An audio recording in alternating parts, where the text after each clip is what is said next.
Hey guys, what's up? So we're here for a quick skill guide video for Camille. First is her passive skill, Adaptive Defenses. You gain a shield for 2 seconds whenever you auto-attack an enemy champion. That shield can absorb physical or magic damage. If the opponent you've hit is a physical damage champion, then you will generate a shield that absorbs physical attack. The same goes for magic. It has a 10-second cooldown. It's a great skill to win those early exchanges during the laning phase. Just remember that you trigger it by auto-attacking an enemy and not through abilities or skills. Also keep in mind the 10-second cooldown. You'd want to have this passive skill available whenever you're going for an exchange or a clash. Next is your first skill, Precision Protocol. You empower your next auto-attack to deal additional damage as well as increase your movement speed for 1 second. After you hit an enemy, you can then use the skill again for the same effect.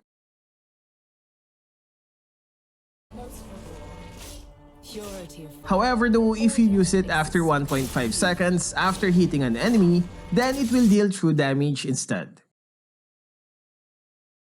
The damage difference, guys, is just huge, so you'll always be aiming for the true damage. You'll know you've triggered the true damage if Camille somersaults as she attacks. Again, always go for the true damage. The damage difference is just too big. Also remember that your first skill is just an empowering skill. You have to press it and then auto-attack. Your empowered auto-attacks can also trigger your passive skill. Next is your second skill, Tactical Sweep. Camille slices with her legs and deals damage. There are 2 sections whenever she uses this skill. You will always want to hit your opponents with the outer side of your skill cursor. If you've hit an opponent with the outer side, they will also be slowed and receive additional damage based on their maximum HP. That bonus damage you generate will then heal Camille. Again, only if you hit them with the outer side. If it's in the inner side, then it's just gonna be the base damage, no slow, no heal, and no additional damage.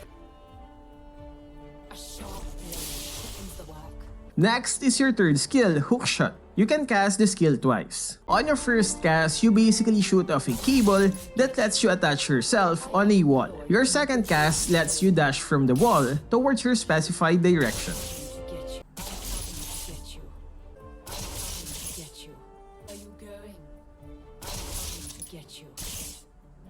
If you've hit an enemy champion during that dash, they will then get stunned for 1 second. Camille will also gain attack speed for 5 seconds. 50% attack speed bonus on level 1 and 80% attack speed bonus on max level.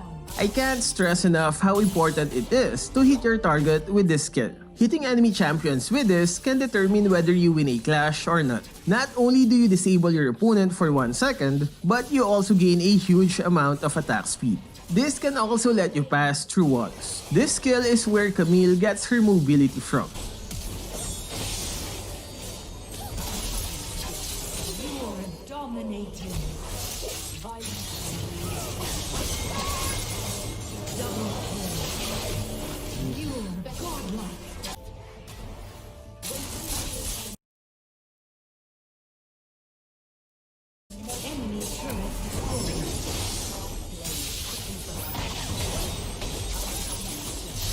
It's a gangbang for Nasus.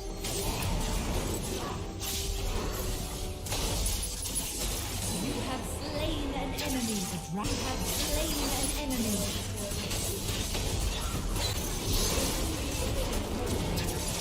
Double kill.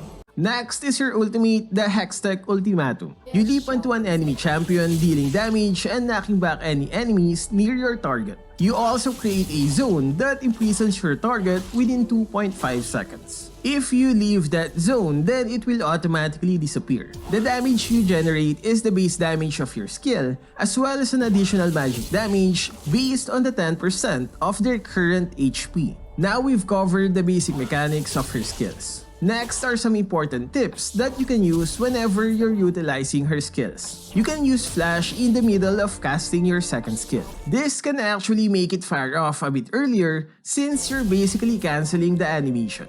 You can go forward if you want to reach your opponents or go backwards for safety.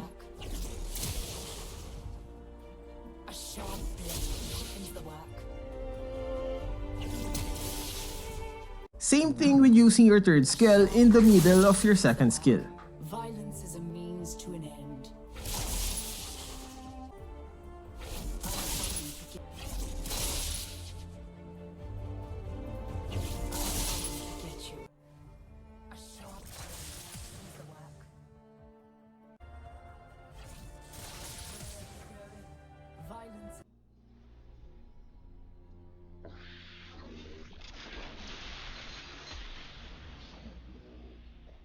You can also use stasis while casting, letting you dodge damage while still dealing damage from your second skill.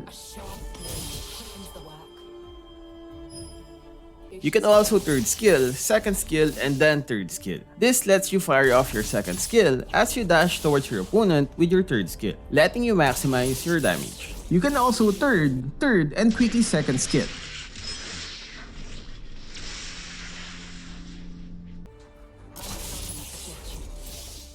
You can also flash during your third skill if you think you can't reach your target. Your flash towards your opponent will still have the effects of your third skill, which is the stun and increased attack speed. You have to time it correctly though.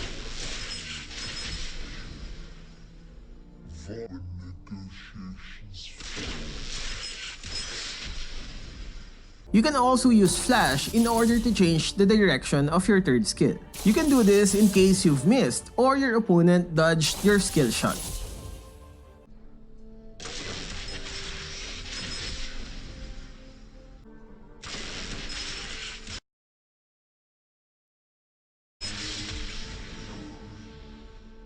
It's also better to use first skill first before diving in with your ultimate. This way, your empowered auto attack is already activated.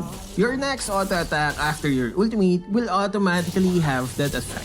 Now there are still a lot more useful tips on how to use her skills. But let's keep it simple for now and discuss all that in an advanced Camille guide video. Stay safe and thank you for watching.